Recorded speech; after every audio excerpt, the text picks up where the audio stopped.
How's everybody doing? I'm Jay Elson, and this is Coyote Corner. A week after watching Western Illinois steal a 1-point win in Vermilion, South Dakota hoped to rebound on the road against the only team that had yet to win a game in the Valley. Southern Illinois had dropped 5 straight, though 4 of those losses had come by 8 points or less. Feel familiar? Needless to say, it came as no surprise when the game between the two teams that had been involved in more one-score decisions than any of their MVFC counterparts came down to the final seconds. To Saluki Stadium we go. Coyotes looking to earn a second Valley road win in the same season for the first time. But it was the home team that would strike first. Sam Straub making his first collegiate start. Finds a wide-open Hans Carmine 7-yard touchdown. Gives the Salukis an early 7-0 lead.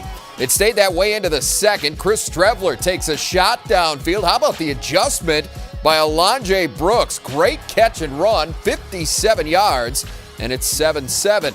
SIU seized momentum from there. Jonathan Mixon plows in to cap a 14-point surge. Salukis went to the half, leading 21-7. Coyotes look to get things going to start the third. Strevler polishes off a 7-play, 88-yard drive with a 5-yard keeper.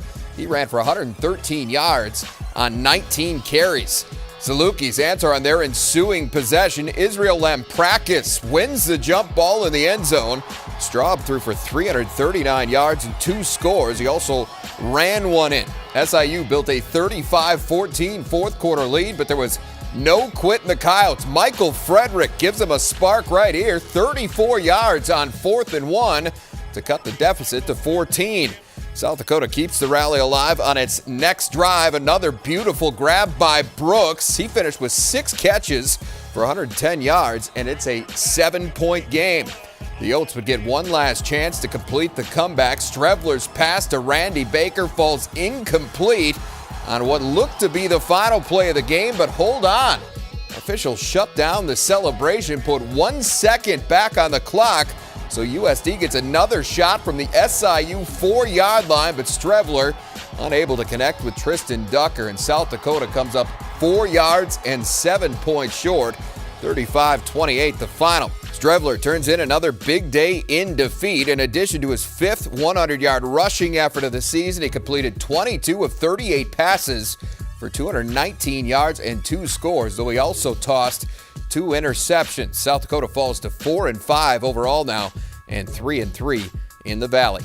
You know, I wish we could have got rolling there a little bit earlier instead of having to play from behind, because, you know, when we started playing there at the end, we kicked it into gear and were able to move the ball a little bit, and you know, wish we could have been able to do that all the way through, but sometimes it just goes like that. We've got 2 really big games coming up here.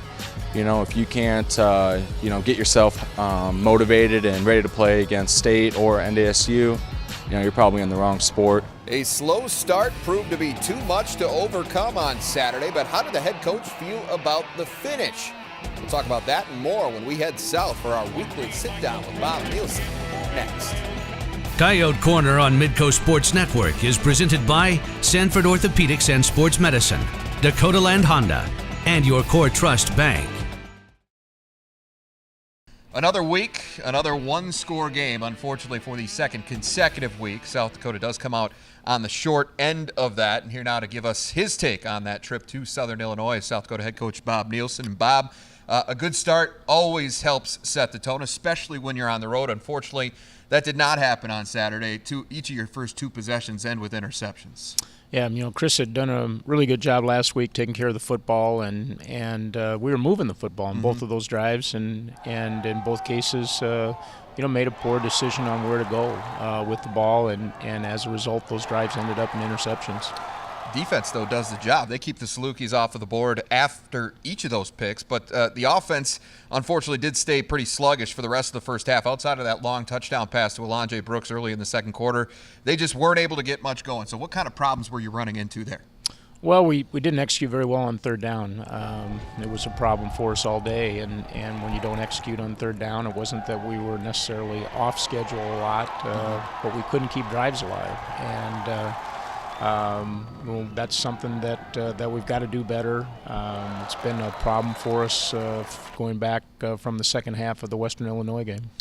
On the other side, Southern Illinois did kind of get things rolling themselves, and they did it with their second-string quarterback. Sam Straub got the start in place of Josh Strawn. Were you expecting that, or was that a surprise? Well, we had heard right before game time that they may go with a different quarterback, and it did change their offense a little bit. They'd been a little bit more drop-back pass with the previous quarterback, and they actually came in and ran a little bit more what I'd call power football. And as a result, from a defensive game plan standpoint, we had to focus on calls that were good against that, as opposed to some of the things we worked on during the week. Now, Straub able to get into a pretty good rhythm in that first half. Part of it was the fact he had some pretty good protection. That was a big offensive line, but there again, you guys have had success against groups every bit as big as that at different times this season. So why not this week? Well, they did a good job of max protecting. Lots of times they were throwing the ball with 7 protectors off of play action, and so we had a difficult time getting pressure on the quarterback. And when you don't get pressure on the quarterback, you have a hard time covering guys for 5-6 seconds. Yeah, and the result was several plays over the top that hurt you and helped them move the football and get into the end zone a couple of times. Straub, 220 yards and a touchdown in that first half. It was 21-7 at the break again. And the second half got off to a much better start. The defense comes out, they get a stop right off the bat, and the offense responds with a 7-play, 88-yard drive. You had to feel pretty good about what you saw coming out of the locker room. Yeah, I thought our guys came out with a renewed focus in the second half. Got the game back to a 1-score game, and exactly what you want as the second half kicks off. Unfortunately, the Salukis did extinguish any momentum that you established there, albeit in somewhat controversial fashion. On the ensuing possession, the defense got them stopped again, but a flag comes in on the punt for roughing the kicker. And I know you weren't particularly necessarily agreeing with that call after the game. Are you still there now that you've seen the tape? Well, I didn't think he hit him. Our player told me he didn't hit him, and when you look at the film, it was obvious that he didn't hit him. Mm-hmm. And sometimes those calls get made on the field that aren't right, and you have to deal with them. And Southern Illinois capitalized on it and got the ball in the end zone. Yeah, they did. They moved it down, took advantage of the break. They scored the first of 14 straight points to build a 35-14 fourth quarter lead. But if there's one thing that we've learned about this team this season, there's been a lot of them. But if there's one that's really stood out, it's that this group just does not ever believe that they're out of a football game. And we saw that fight again in the fourth quarter as you rattle off a couple of touchdowns, get right back in the game. Yeah, our guys responded to challenge, and as a coach, you want to see that. You love to see that. 9-minute mark, we're down 21 points, and proceed with back-to-back touchdown drives and do it in the kind of time fashion that still gives us plenty of time at the end of the game to get the ball back for one final possession. You mentioned the end of the game, and we've got to talk about that because it was one of the more bizarre things I've ever seen. You do get the ball back with about a minute and a half left to go, and you move it down inside the 5-yard line of Southern Illinois. 4 seconds on the clock, incomplete pass to Randy Baker. Looks like the game's over. But hold on a sec, maybe not. Can you explain how things unfolded from that point forward? Well, one of the reviewable situations is time remaining on the clock, and the play ended. The clock was at zeros. Shook the other coach's hand, and as our players were leaving the field, then obviously the officials got buzzed by the replay official. You would have hoped that the replay official would have buzzed that right away and checked it and not allow the game to get that far over with. But it did give us another chance, to go out and execute, and unfortunately weren't able to get the ball in the end zone for what could have tied the game. Yeah, pass falls incomplete to Tristan Ducker. Tough way to end it, even with that extra shot. And another tough loss for you for sure this week. But as always, Bob, we appreciate your input, and thanks for your time again this week. My pleasure. All right, well, Coach Nielsen and the Coyotes now turn their attention to South Dakota State. But before we do, Andre Fields wants to give some final thoughts on Southern Illinois. Saturday storylines are coming up next. Well, before we close the book on Southern Illinois, we want to get one more man's opinion on the outcome. That man, of course, Midco SN analyst Andre Fields, and this is Saturday Storylines. Andre, seems like we talk about this in one way, shape, or form every week, probably because we do, and we have, but third down South Dakota converted on just one of 15 chances in Carbondale, though as Coach Nielsen mentioned earlier, there were several instances where they were actually not in an off-schedule situation. 5 times, in fact, that they were faced with a 3rd and 5 or less and could not move the sticks. So what does that tell you? Well, it's kind of hard because you wonder if it's some play calling in there because you have the option to both run and pass if you're in a short 3rd down situation. Is it the defense? Did they play it any differently because of the 3rd and short down situation? So it's one of those things where you'd have to go back and look at the film and see where they were missing those opportunities, but it's obviously still something that needs to be worked out. You can't go 1 for 15 in the football game and expect to have any type of continuity on offense. And it's at some point, too, it's got to boil to just down to simple execution, Absolutely. right? Or failure to execute. Absolutely. You got to just man up and go get it. Yep. No, there's some irony here, and that is that the Coyotes actually finished 3 for 5 on 4th down, with all 3 of those conversions coming during that 4th quarter rally. How do you explain that part of it? You can get 4th down, but you can't get 3rd down. Well, I think in that part, it's the momentum of the game and what's going on, and being that it is a comeback, and you know that you have to have it now. There is no let's get it on the next series. So I think some of that was just the momentum of where they were at in the game. Not only were they getting the 4th downs, they were 4th in longer situations than the 3rd down situation. So it didn't seem to make a whole lot of sense. No. But hey, they needed to get them when they did, and they did, and that was a good thing. Helped them get back in the football game, have a chance to tie it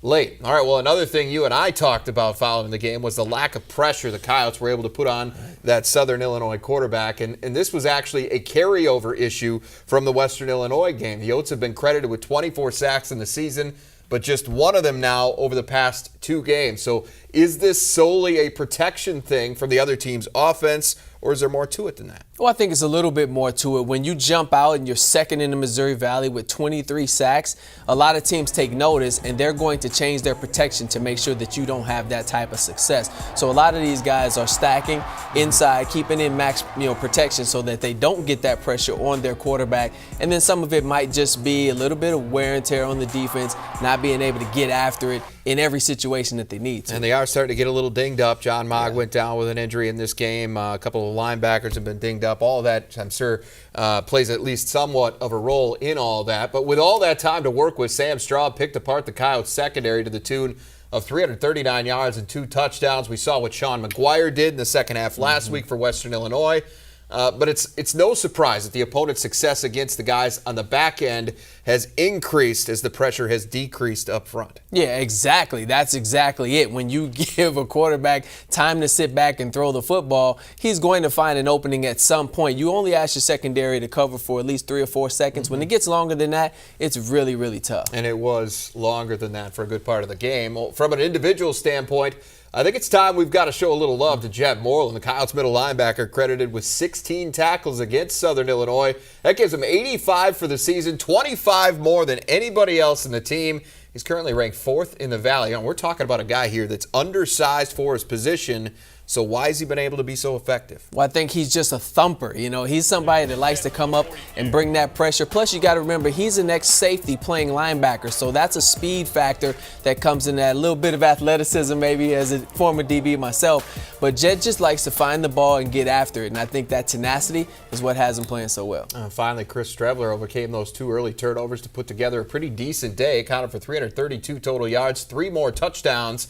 We've talked a lot about this season, about the resiliency of this football team. He was a great example of that on Saturday. Absolutely. I was a little shocked to see the numbers at the end of the game, noticing how it flowed during the football game. But Strebler able to overcome those turnovers and do what he needed to do down the stretch to put them in a position to win the game. That's really all you can ask for. Yeah, Strebler now averaging 280 total yards, 3 touchdowns per game. Not too shabby. Certainly a candidate, if not the front runner, for the Missouri Valley's Newcomer of the Year award. All right, well, good stuff again, Andre. Thanks for your time. We'll see you next week. Yep. All right, well, Strebler and company have another big one this week as they make the short trip north to take out arch rival South Dakota State. We'll preview the annual Showdown Series matchup with the Jackrabbits after this. Rivalry week has officially arrived, and while South Dakota is reeling a bit coming into their much-anticipated matchup with 11th-ranked SDSU, Bob Nielsen, who will be experiencing the Showdown Series for the first time, has told his team to appreciate this game for all that it is. No matter what happens, there's always another opportunity, and what a great opportunity we have. Play an outstanding football team, a game that means a lot, for our team, and a chance to take a significant step forward. Well, when you think South Dakota State, the first thing that comes to mind is offense, and lots of it. The Jackrabbits currently rank first in scoring, total, and passing offense, thanks in large part to three of the premier playmakers in all of FCS football. We, of course, are talking about quarterback Taryn Christian, wide receiver Jake Winicky, and tight end Dallas Goddard. What you've got to do against a team with that kind of firepower offensively is possess the football yourself and score when you have opportunities. It's difficult to stop those threats, but what you have to do defensively is contain those threats and make them work for the yardage that they get. One thing is for certain, if South Dakota is going to reach that goal of possession, the Coyotes will have to find a cure for what's ailed them offensively the past couple of games. Nielsen says anything less than a 60-minute effort on that side of the football simply won't be good enough. It's not been any one thing. It's been a combination of things at different times, whether it's been turnovers or as we had last week in the first half against Southern. When you have turnovers, you get out of rhythm. But part of what we have to do is be a team that executes at a high level all the time, and particularly with this week and the importance of making each drive and each possession count. The Coyotes have not had much success in this series of late. In fact, they've lost the last 7, including all 4, at the Division I level. Ironically, USD's last win over the Jackrabbits came in Brookings back in 2000. Saturday's matchup will be the 111th all-time between South Dakota and South Dakota State, and you can see it all right here on Midco SN. Pre-game coverage will get underway at 1:30 Central Time, with kickoff to follow just after 2. The countdown to the Coyote hoop season is nearly complete. Kelly Stewart will give us a preview of both South Dakota teams when we come back. Coyote Corner on Midco Sports Network is presented by Sanford Orthopedics and Sports Medicine, Dakota Land Honda, and your Core Trust Bank. And welcome back. Well, this season marks a new era for Coyote basketball, a new coach on the women's side, and a new arena for both teams to enjoy. The season openers are slated for later this week, but before they officially tip things off, Kelly Stewart has a quick preview of what we can expect from this year's Coyote Cagers. Let's start on the women's side, where head coach Dawn Plitzowite and her staff are ready to officially kick off the 2016-17 season with an energetic group of young women that have had success but want more. Our kids have really done a great job of really trying to learn and play basketball almost with reckless abandon. We haven't quite gotten to the point where we can play as hard as we can possibly play without thinking. I think the thinking part slows you down a little bit, but we're getting closer. And so the competitiveness level has been very good. Our energy, our excitement has been very good, and we continue to learn. Perhaps the biggest change fans will see, besides a few new faces, is the Coyotes' new offense, which features less set plays than years past and is more motion-based. With that, a huge focus in the offseason was developing the skills necessary to find success in this read and react style. Right away, when this new staff got here, it was the individual, and we've talked about that a lot, the individual skill development for each and every player. Versatility is a huge part of the way that they coach, and so I think has been really cool for me to see that and to be able to see the growth from the beginning of the summer to where we are now. It's been awesome to watch. But something that hasn't changed, the tradition of Coyote women's basketball. You're going to see a lot of the same types of intensity, the fun style of play. Our kids really look to push the ball up the court and attack inside and shoot threes and defensively scramble and play really hard, play almost with reckless abandon and find ways to get stops. Our model right now is find a way. Now let's move on to the men's side. Though Craig Smith and his staff are in their 3rd year, there are quite a few new faces on the Coyote roster. 10 out of the 15 players had never played a game for USD heading into the season, and half of those 10 are true freshmen. But even with the new Hoopers, fans can still expect Smith's same Gator style. We're an entirely different team. We're a much longer team, especially on the perimeter. We're much more athletic all the way around, and a lot more skill. So when you combine those 3 facets, I think we're going to see a lot more exciting brand of basketball. Our style of play is going to be one in which we can get up and down, really share the ball, and we have more guys that can just make plays for their teammates and for themselves, specifically at the end of shot clock. And with many additions to the roster, team chemistry can become an issue. Fortunately, that's not the case for the Coyotes. It's been great. This group, like, we just always hanging out with each other and off the court and stuff. Our trip to Spain was huge, where we could, like, be together, like, for extended periods of time and stuff, so that was cool. But I like these guys. Everybody's in it, it seems like, for each other, and I think we just have a great team chemistry.